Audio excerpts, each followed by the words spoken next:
Minda adalah superpower kau. Sebab ni apa yang aku belajar daripada buku Robin Sharma, The Monk Who Sold His Ferrari. Sedikit background. So buku ni berkenaan seorang lelaki ataupun peguam yang sangat hebat, dan dia telah mencapai kemenangan banyak kes dalam court dan berjaya lah. Senang cerita, hotshot, benda yang paling hebat dalam court adalah berjaya menang kes lah. Senang cerita, peguam ni memang hebat dan dia memiliki segalanya lah, dari segi rumah besar, mansion, kereta dan macam-macam lah. Dia banyak perempuan and all that lah. And satu hari tiba-tiba dia jatuh sakit sebab dia kerja kuat. Dia tak ada, orang kata, work-life balance, and akhirnya doktor sahkan sakit dia tu susah nak sembuh lah. So kawan yang tengok dia ataupun kawan baik dia ni tiba-tiba perasan dia jual semua harta dia dan hilangkan diri. Dan dia dapat tahu kawan yang hebat ni pergi ke India untuk jumpa seorang Sami dan menuntut ilmu kat sana lah, untuk mencari ketenangan lah, orang kata. Okay, bila dia balik, dia jumpa balik kawan dia ni, and dia nampak perubahan yang ketara lah. Dulu dia nampak tua, nampak gemuk ataupun buncit, tapi sekarang dia nampak fit, dia nampak glow up lah, orang kata. Senang cerita, zaman ni kita panggil dia glow up lah. Walaupun dulu dia nampak macam kaya tapi dia macam miserable, tapi sekarang dia nampak lebih tenang, kompos dan ada tujuan. Okay, so dalam buku ni dia ceritakan pasal apa yang dia belajar daripada Tok Sami yang dia jumpa dekat pegunungan sana lah. Okay, so hari ni dekat episod pertama ni aku akan share dengan korang untuk pelajaran pertama lah yang aku belajar daripada buku ni, iaitu mengenai kita punya otak. Okay, otak ataupun minda lah. So pertama sekali, buku ni highlight pasal kepentingan untuk kita jaga kita punya minda ni, minda yang kita ada ni, daripada benda-benda yang kotor ataupun benda-benda yang tidak baik ataupun senang cerita negatif lah. Okay, dalam episod pertama ni aku akan bagi tahu yang penulis mengibaratkan minda sebagai taman ataupun garden lah. Sebab apa? Sebab dalam minda ni, korang bayangkan dalam minda kita ni, kita ada macam-macam pemikiran, and ia ibarat tanah lapang yang disuburi kehijauan. Ada bunga ros, ada bunga macam-macam lah, cantik-cantik. Tapi once kau bawa masuk benda-benda yang kotor, dia akan ibarat sampah yang membusukkan persekitaran minda kau. So di situ kepentingan dalam penjagaan minda adalah sangat penting ya. Ia adalah, orang kata, pintu pertama dalam diri kita untuk kita jaga. So dalam buku ni penulis mengibaratkan apa yang kita bawa masuk ataupun dalam apa yang kita nak baca, lihat, sentuh ataupun apa saja boleh masuk dalam minda kita ni akan keluarkan something, our action lah. Alright, so dalam hal ni kita boleh nampak yang minda adalah satu powerful forces ataupun daya yang boleh menarik outcome ataupun material possession, spiritual possession. Because dalam minda ini dia orang kata first dia tercreate dalam imagination first, and then baru dia akan jadi reality. So anything yang kita cuba nak buat dalam dunia ni, dia mesti berlaku dalam kita punya minda dulu. Okay, dia sentiasa imagination occur first ataupun berlaku dulu, baru kita akan buat action tu. So perkara ini menunjukkan minda amatlah penting untuk kita jaga. And saya nak bagi tahu yang dalam buku ni ada ceritakan tentang 3 cara untuk kita jaga kita punya mind. Okay, first sekali first kali adalah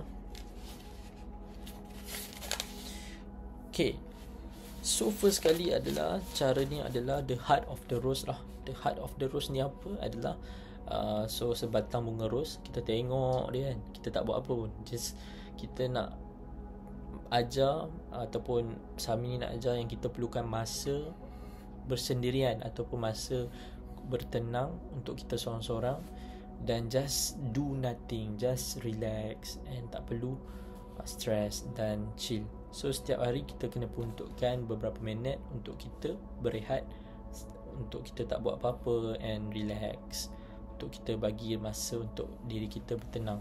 Okay, itu kita panggil the heart of the rose lah. Okay, itu adalah teknik yang pertama yang dia ajar. Teknik yang kedua adalah teknik opposition thinking. So dalam hidup kita ni, kita selalu ada habit sampai kita membentuk pemikiran negatif. Sebenarnya pemikiran negatif ni terhasil daripada habit kita lah, habit kita yang selalu melihat kepada sisi buruk.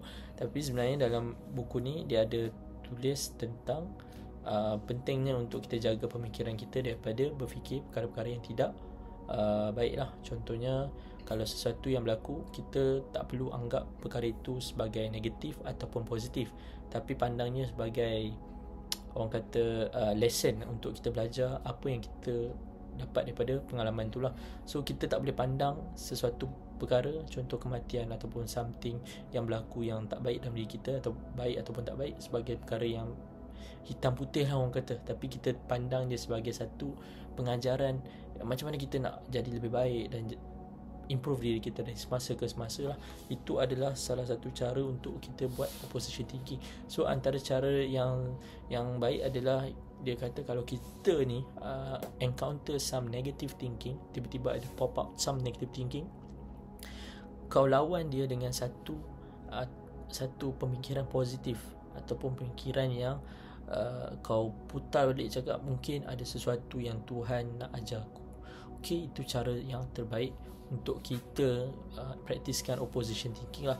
So aku nampak opposition thinking ni bertepatan dengan ajaran Islam yang mengatakan kita perlu bersangka baik dengan segala perkara yang berlaku dalam hidup kita, kerana sentiasa ada hikmah lah di sebalik kejadian. So quite nice because aku rasa dia relates. And tadi aku lupa nak beritahu yang the heart of the rose tu, umpama rehat 5 minit tak buat apa tu macam solat lah. Bagi orang Islam, kita ada solat yang mungkin makan masa minimal 5 minit. Itu ada macam relate jugalah, sebab solat tu membantu kita untuk bertenang and rehat daripada dunia yang sedang sentiasa berputar dan nak laju, nak cepat kan. So aku rasa dua teknik ni boleh diamalkan sebab dia somehow relate to orang kata kita punya cara ataupun kita punya gaya hidup lah sebagai seorang Muslim. So dia macam okay lah, nice juga lah. Okay. And teknik ketiga, penulis ajar kita cara the secret of the lake ataupun tasik lah, dalam bahasa Melayu tasik. So berkenaan apa ni? So the secret of the lake ni adalah berkenaan kita membayangkan sebuah tasik yang tenang untuk kita membayangkan apa yang kita nak jadi di masa depan, ataupun apa yang kita nak jadi dalam hari-hari seharian kita lah. So setiap hari sebelum mulakan hari, kita boleh bayangkan apa yang kita nak jadi hari ni, yang kita bayangkan kita dipuji ataupun dibuat kerja dengan baik. Kita bayangkan kita semua jalan, semua baik, semua okey, semua positif.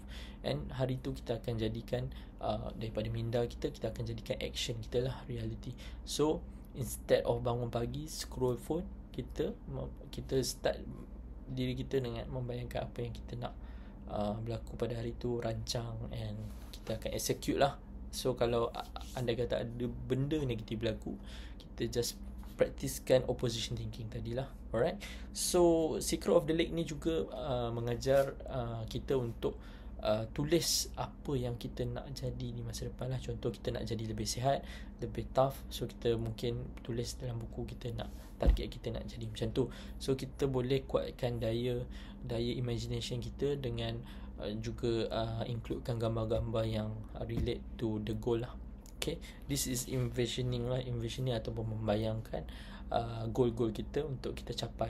So ini adalah 3 teknik yang diajar oleh penulis yang dikatakan didapati oleh pengajaran dengan Sami yang dia bertapa dululah. Okay, 3 cara ini aku rasa relate and aku rasa tak salah daripada pandangan agama, sebab aku rasa ianya satu ataupun 3 cara yang orang kata quite related kan. So aku rasa Islam pun dah ajar lama, cuma dalam ni dia dari segi orang kata pengolahan orang barat lah untuk kita, and kita mungkin ambil, kita juga ada bahagian Islam yang mengajar kita mungkin dari orang kata wording lain sikit, tapi kita boleh orang kata relate lah, kan, something yang kita boleh remind diri kita balik lah. So dalam yang paling penting dalam perkara ni adalah untuk master your mind lah, sebab minda kita ni adalah ibarat taman yang kita perlu jaga. Kita instead of kita dengar benda-benda elok, gosip kan, contoh apa-apa, kita pilih untuk jagalah minda kita kan, itu penting. Alright, so something yang aku suka dalam pengajaran yang pertama ni adalah bila penulis cakap yang ada kawan dia ni cakap dia rasa kosong dalam hidup ni, sebab dia rasa macam tak lengkap lah. Macam kau faham tak, macam kau buat kerja tapi kau rasa macam kau miss out something. Kau macam ada benda lain yang dalam diri kau ni, ada inner child yang menjerit-jerit yang, aku tak nak buat benda ni sebenarnya aku nak, ada benda lain yang aku nak buat dalam hidup ni, tapi aku tak tahu apa. So itu dia, kawan dia mengadu kat yang baru balik daripada pegunungan tadi kan. Dia cakap dia rasa empty, dia rasa emptiness dalam diri dia ni kan. So dia tanyalah kenapa kan. So sebenarnya tu petanda diri kau tengah bagi tahu kau yang kau tak happy, and kau perlu cari apa yang kau minat lah dalam hidup ni. Contohnya apa yang kau betul-betul suka buat lah dalam hidup ni. So dalam buku ni ada bagi tahu yang rahsia kebahagiaan adalah mencari apa yang kau betul-betul suka buat kan. Bila kau suka satu benda, kau tak kisah kau kerja sampai malam pun kau suka kan, sebab kau minat. Tapi kalau kau tak minat, sampai bila pun kau akan rasa kosong lah. So aku rasa betul apa yang dia cakap. Tapi perkara penting kat sini adalah dia cakap kalau kau tak suka kerja kau tak suka something yang kau tengah buat ni, kau tak perlu tinggal 100% lah. Contohnya kau tak suka kerja kau sekarang, kau tak perlu tinggal sekarang 100% tinggalkan. Tapi kau boleh merancang, and kau boleh dalam perancangan tu mencari apa yang betul-betul kau minat lah dalam masa yang sama. So point dia kat sini adalah dia cakap mencari itu adalah perkara yang akan ambil masa. Dia takkan orang kata datang dengan cepat. Orang kata quick fixes don't work, it will take long. So just embrace anything that happen and just learn from it and keep improving.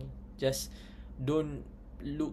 Satu lagi yang aku suka dia cakap, jangan tengok orang yang atas kau, tapi tengok orang yang kat bawah kau. And aku rasa relate dengan apa yang kita belajar dalam agama kita lah. Sama jugalah, jangan tengok orang di atas tapi tengok orang di bawah. And even the first chapter already, the first lesson yang aku belajar dari buku ni dah macam-macam relate dengan agama kita, agama Islam kan. Dan aku rasa macam menarik lah untuk topik minda ni lah. Topik minda adalah untuk menjaga ataupun master your mind. And aku rasa satu lagi benda yang penting adalah jaga energi kau lah. Energy leaks adalah real lah. Macam contoh yang kau tak suka buat kerja kau tu kan, macam dia akan seperti tayar. Bila tayar ni ada satu macam flat, mesti ada leak kan, ada bocor. So energi kau tu akan bocor sebab kau buat benda yang kau tak minat. So bila kau tak suka satu benda, kau jangan stay. Kau cari cara macam mana kau nak keluar daripada situ lah. Slow. Okay, tak semestinya kau perlu putus asa, tapi kau yakinlah tu petanda diri kau tengah bagi kau signal yang kau perlu cari benda yang kau minat lah. Okay, tak kisahlah apa pun saja. Sebenarnya bila kau kata pasal kebahagiaan ni adalah datang daripada membantu orang lah, to serve people. Penulis pun cakap macam tu. Dia cakap kebahagiaan ni sebenarnya datang bila kita tolong orang. So kau carilah apa benda kerja yang kau rasa boleh sumbang kepada masyarakat. Tak semestinya volunteer, macam-macam boleh buat. Apa yang kau minat, contoh kau buat YouTube video, kau nak bagi tahu ilmu, itu pun membantu orang. So apa saja yang kau rasa membantu and bagi nilai ke orang, tu boleh bagikan kau kebahagiaan. Sebenarnya kau tak perlu fikir pasal outcome, just enjoy the process and the outcome will come itself lah. Sebab bila kau buat benda yang kau suka, the outcome will just come. Okay, just don't worry about it too much lah. Okay, that's the thing that very important. And one last thing is, of course, penulis juga ada cakap tentang, orang kata, run your own race lah, ataupun jangan compare dengan orang lain. Bila dalam hidup ni kau selalu tengok kawan-kawan kau kan capai tu, capai ni, sebenarnya itu dia punya race. Kita punya own race lah. So the real orang kata meaningful race is to see you better than yourself yesterday. So sama macam pun dia cakap, kau lebih baik daripada diri kau semalam adalah perkara yang terbaik untuk perlumbaan kau lah. Okay, itu yang terbaik. Kau just tengok diri kau yang semalam dan compare dengan hari ni. Kiranya baik, then you win. You always a winner. Okay, just make sure that you don't run other people race lah. That's very important, and I think it's very clear, need to be emphasized more, because these days you can see a lot of social media and all that, and it's very important that to think that we have our own race and don't overthink it, and just find what you love. Slowly you will get there, and you surely will get there. Okay, alright, so focus on the present, fokus pada masa dia sekarang. Terlalu ke depan, jangan fikir yang ke belakang. Fokus pada apa yang di depan sekarang. Okay, alright, master your mind. Itu sahajalah untuk episod pertama aku untuk buku ni. So aku harap akan dapatlah sesuatu yang baik untuk orang di luar sana, mungkin yang sedang mencari-cari ataupun sesat dalam kehidupan. Buku ni aku rasa best lah. And so aku rasa itu sahaja untuk chapter yang pertama untuk season 1 buku ni. And selepas ni aku akan buat chapter yang kedua untuk tip yang seterusnya lah dalam mencari tujuan kehidupan lah. Alright, so aku harap dengan perkongsian aku kali ni dapat bagi something yang benefit. Tak kisahlah siapa-siapa kat luar sana. And kalau korang rasa korang minat, korang nak dengar lagi, korang boleh klik like kat video ni, komen, ataupun bagilah apa-apa yang orang kata untuk aku improve. And kalau ada apa-apa feedback ataupun seronok, bolehlah komen kat bawah. And aku harap kita jumpa lagi di episod yang kedua lah untuk season 1, The Monk Who Sold His Ferrari. Alright, bye.